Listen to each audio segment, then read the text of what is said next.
គ្រួសារគឺជាមូលដ្ឋានគ្រឹះនៃសង្គមជាតិទាំងមូលចឹងដើម្បីឲ្យគ្រួសារមួយមានភាពកក់ក្ដៅមានសុភមង្គលហើយអាចរីកចម្រើនលូតលាស់ទៅបានហ្នឹងគឺចាំបាច់ត្រូវតែមានការចូលរួមទូនាទីរបស់សមាជិកម្នាក់ៗឲ្យបានត្រឹមត្រូវនៅក្នុងគ្រួសារក្នុងចំណោមសមាជិកគ្រួសារទាំងអស់កូនគឺជាត្រពាំងស្នងឫស្សីហើយក៏ជាក្តីសង្ឃឹមនិងជាអ្នកបន្តវង្សត្រកូលដែរដូច្នេះហើយការស្វែងយល់អំពីការបំពេញតួនាទីជាកូនល្អក៏ដូចជាកាតព្វកិច្ចចម្បងដែលមិនអាចខ្វះបានសម្រាប់កូនគ្រប់រូប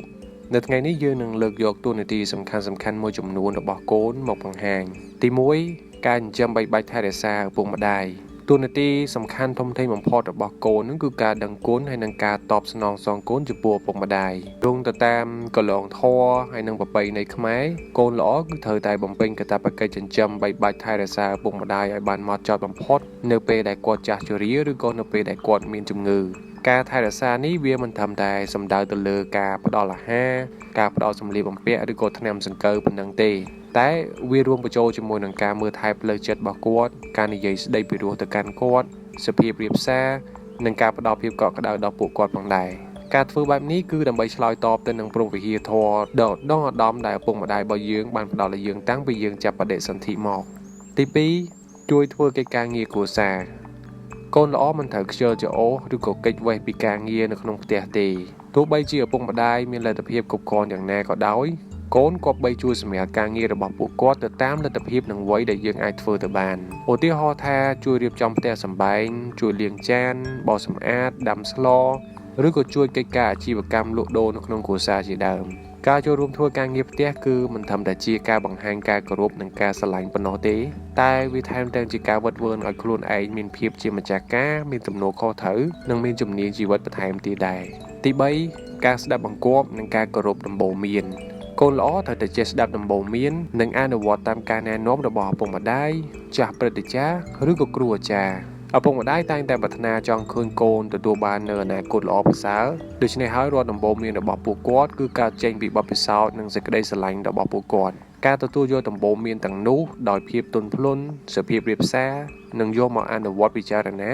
វាជាសញ្ញាណនៃកូនដែលមានគតិបណ្ឌិតក្នុងករណីមានមតិផ្សេងគ្នាកូនក៏បីលើកយកមកជជែកដោយការគោរពមិនត្រូវតមាត់ឬក៏បង្ហាញកាយវិការមិនសមរម្យទេទី4ការប្រតិបត្តិខ្លួនឲ្យបានល្អនិងថែរក្សាកិត្តិយសគ្រួសារកូនគឺជាកញ្ចក់ឆ្លុះបញ្ចាំងពីការអប់រំរបស់គ្រួសារកូនល្អត្រូវតែខិតខំប្រតិបត្តិខ្លួនប្រកបដោយសីលធម៌សុជីវធម៌និងមានឥរិយាបថថ្លៃថ្នូរនៅក្នុងសង្គមមានការសិក្សាល្អខិតខំរៀនសូត្រដោយយកចិត្តទុកដាក់ស្វែងរកចំណេះដឹងនិងជំនាញវិជ្ជាជីវៈដើម្បីមានលទ្ធភាពចិញ្ចឹមខ្លួនឯងហើយក៏ដូចជាចូលរួមនៅក្នុងការអភិវឌ្ឍគ្រួសារមានសីលធម៌ល្អ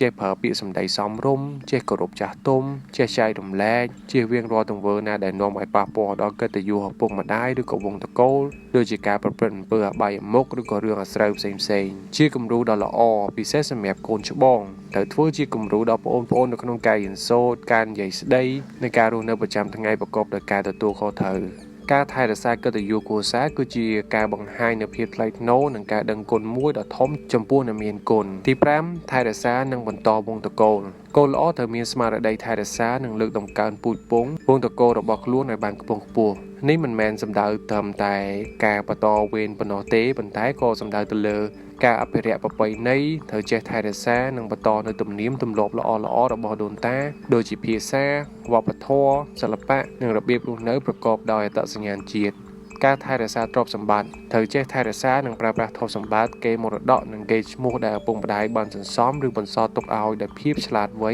ហើយមានការទទួលខុសត្រូវដោយមិនត្រូវខ្ជះខ្ជាយការមានជីវិតជោគជ័យខិតខំកសាងខ្លួនឯងឲ្យមានឋានៈមានតួនាទី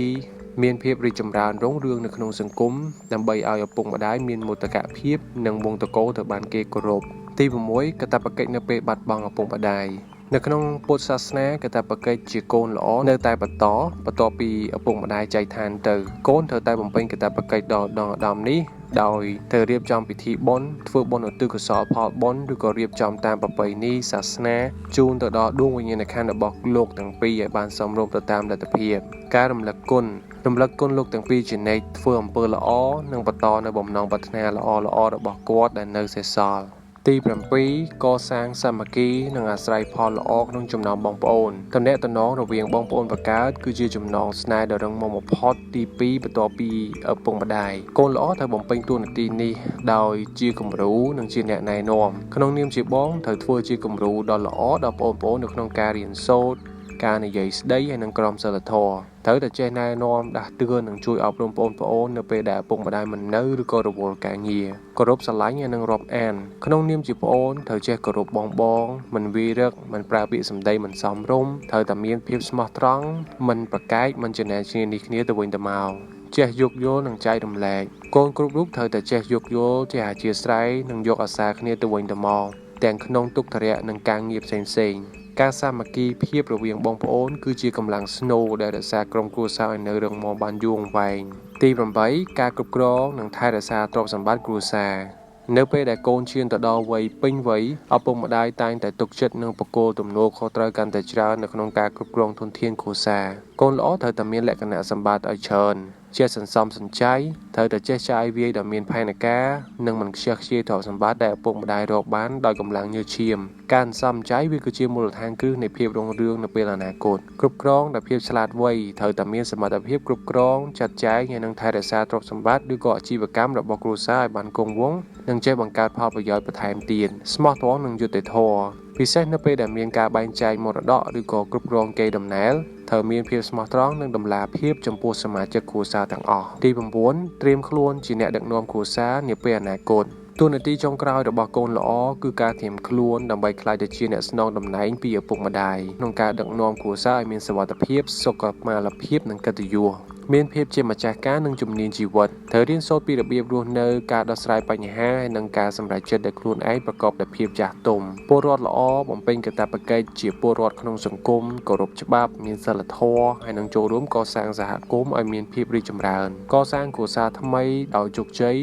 នៅពេលរៀបការកូនត្រូវរក្សាទំនាក់ទំនងល្អជាមួយគ្រួសារកំណើតតែត្រូវចាត់ទុកគ្រួសារថ្មីរបស់ខ្លួនជាអាទិភាពការកសាងគ្រួសារថ្មីប្រកបដោយសុភមង្គលគឺបង្ហាញពីភាពជោគជ័យនៃការអប់រំរបស់ឪពុកម្ដាយការបំពេញតួនាទីជាកូនល្អមិនមែនគ្រាន់តែជាការធ្វើដើម្បីប្រកបចិត្តអ្នកដទៃទេប៉ុន្តែវាជាការបណ្ដុះគ្រាប់ពូជដ៏មានតម្លៃដែលវានឹងផ្ដល់ផលល្អត្រឡប់មកវិញចំពោះយើងខ្លួនឯងគ្រួសារនិងសង្គមជាតិទាំងមូលផលល្អទាំងនោះនឹងបង្ហាញឡើងយ៉ាងច្បាស់លាស់នៅក្នុងទិដ្ឋភាពសំខាន់ៗ3ទី1ផលល្អចំពោះឪពុកម្ដាយនិងគ្រួសារកូនល្អគឺជាប្រភពនៃក្តីសុខនិងមោទនភាពធំបំផុតសម្រាប់ឪពុកម្ដាយផលដែលកើតមានចំពោះគ្រួសាររួមមានភាពស្ងប់សុខផ្លូវចិត្តរបស់ឪពុកម្ដាយនឹងមានអារម្មណ៍ថាធូរស្រាលស្ងប់ចិត្តហើយនឹងកក់ក្ដៅនៅពេលឃើញកូនមានសីលធម៌ចេះតស៊ូចេះមើលថែគ្នានិងមិនប្រព្រឹត្តអំពើអាក្រក់ហើយភាពស្ងប់សុខនេះគឺជាឱសថពិសេសមួយដែលធ្វើឲ្យលោកទាំងពីរមានអាយុយឺនយូរកិត្តិយសនិងកេរ្តិ៍ឈ្មោះវង្សត្រកូលកូនដែលរៀនពូកែមានការងារល្អប្រតិបត្តិខ្លួនត្រឹមត្រូវហើយនឹងមានជីវិតគ្រួសារថ្មីសមរម្យនាំមកនូវកិត្តិយសនិងលើកមុខមាត់គ្រួសារនៅក្នុងសង្គមនេះក៏ធ្វើឲ្យឪពុកម្ដាយមានមោទកភាពនិងមានភាពថ្លៃថ្នូរដែរភាពរឹងមាំផ្នែកសេដ្ឋកិច្ចនិងសង្គមកិច្ចកូនល្អនឹងជួយសម្រាលបន្ទុកគ្រួសារថែរក្សាហើយនឹងបង្កើតទ្រព្យសម្បត្តិមរតកព្រមទាំងជួយទំនុកបម្រុងដល់ឪពុកម្ដាយពេលចាស់ជរាឬមានជំងឺគ្រួសារនឹងក្លាយទៅជាអង្គភាពមួយដែលមានសាមគ្គីភាពហើយនិងភាពរឹងមាំផ្នែកសេដ្ឋកិច្ចនិរន្តរភាពនៃប្រពៃណីកូនល្អនឹងបន្តនៅទំនៀមទម្លាប់ល្អរបស់ដូនតាធ្វើបុណ្យទានឧទ្ទិសកុសលដល់អ្នកដែលចែកឋានទៅនិងបន្តវង្សត្រកូលដែលមានក្រមសីលធម៌ល្អទី2ផលល្អចំពោះខ្លួនឯងការខិតខំបំពេញតួនាទីជាកូនល្អគឺជាការវិនិយោគដែលមានតម្លៃបំផុតសម្រាប់អនាគតខ្លួនឯងមានអនាគតភ្លឺស្វាងការខំរៀនសូត្រការចេះអត់ធ្មត់ហើយការមានវិន័យវាគឺជាគ្រឹះដែលនាំឲ្យកូនទទួលបានចំណេះដឹងខ្ពស់មានការងារល្អមានស្ថិរភាពជីវិតកូននឹងទទួលបានមរតកទាំងចំណេះនិងទ្រព្យសម្បត្តិពីឪពុកម្ដាយដើម្បីកសាងអនាគតមានភាពរីករាយនិងមានមនសិការស្ងប់សុខនៅពេលដែលកូនបានបំពេញកាតព្វកិច្ចចំពោះអ្នកមានគុណបានត្រឹមត្រូវកូននឹងរស់នៅដោយមានសេចក្តីសុខផ្លូវចិត្តគ្មានការសោកស្ដាយឬក៏វិបដិសារីមនសិការស្ងប់សុខនឹងគឺជាកម្លាំងចលករនាំឲ្យជោគជ័យគ្រប់ការងារទទួលបានការគោរពនិងស្រឡាញ់កូនដែលចេះដឹងគុណនិងមានក្រមសីលធម៌នឹងត្រូវបានគេគោរពស្រឡាញ់ទាំងក្នុងគ្រួសារនិងក្នុងសង្គមទំនាក់ទំនងល្អនឹងគឺជាកូនសោដ៏សំខាន់នៅក្នុងការរស់នៅចុះសម្រុងក្នុងសហគមន៍ ចេះដោះស្រាយបញ្ហាការចូលរួមធ្វើការងារគ្រួសារនិងការគោរពដំបូន្មានចាស់ទុំនិងបន្តបណ្ដាភាពម្ចាស់ការទំនួលខុសត្រូវហើយនឹងជំនាញដោះស្រាយបញ្ហាជាក្បួនជីវិតដ៏ចាំបាច់បំផុតដែលត្រូវតែមានទី3ផលល្អចំពោះសង្គមនៅទីបំផុតគ្រួសារនីមួយៗគឺជាបំណែកនៃសង្គមទាំងមូលផលល្អរបស់កូននឹងពង្រីកនូវឥទ្ធិពលដល់សង្គមជាតិបង្កើនធនធានមនុស្សប្រកបដោយគុណភាពកូនល្អដែលត្រូវបានអប់រំនិងបំពេញតួនាទីបានត្រឹមត្រូវនឹងក្លាយទៅជាពលរដ្ឋល្អនៅក្នុងសង្គមដែរហើយប្រកបទៅដោយក្រមសីលធម៌វិន័យនិងការទទួលខុសត្រូវកាត់បន្ថយបញ្ហាសង្គមនៅពេលដែលគ្រួសារនីមួយៗមានភាពកក់ក្ដៅនិងមានសមាជិកគ្រប់រូបដែលគោរពច្បាប់និងមានសីលធម៌នោះអំពើអបាយមុខអំពើអនាធិបតេយ្យនិងបញ្ហាសង្គមនានានឹងថយចុះលើកតម្កើងវប្បធម៌ជាតិកូនល្អដែលចេះថែរក្សានិងចេះបន្តនៅប្រពៃណីជាតិនិងចូលរួមចំណែកយ៉ាងសកម្មនៅក្នុងការអភិរក្សអត្តសញ្ញាណវប្បធម៌និងតម្លៃថ្លៃថ្លារបស់ខ្មែរឲ្យគង់វង្សស្ថិតស្ថេរសរុបមកផលល្អកើតពីកូនល្អវាគឺជារង្វាន់ដែលគ្មានអ្វីអាចកាត់ថ្លៃបានទេវាគឺជាការធានាថាគ្រួសារមួយនឹងមានសេចក្តីសុខសាន្តវង្សត្រកូលមានកិត្តិយសខ្ពង់ខ្ពស់ហើយសង្គមជាតិទាំងមូលនឹងពោរពេញទៅដោយធនធានមនុស្សប្រកបទៅដោយគុណធម៌ចឹងហើយកូនគ្រប់រូបគួរគប្បីខិតខំប្រឹងប្រែងបំពេញតួនាទីរបស់ខ្លួនឲ្យបានល្អបំផុតតាំងពីពេលឥឡូវនេះដើម្បីឲ្យគ្រួសារមានសេចក្តីសុខហើយខ្លួនឯងក៏ទទួលបាននូវផ្លែផ្កាក្នុងភាពជោគជ័យក្នុងជីវិតរបស់យើងដែរសូមអរគុណសម្រាប់ការស្ដាប់វីដេអូនេះជួបគ្នានៅវីដេអូបន្ទាប់ទៀត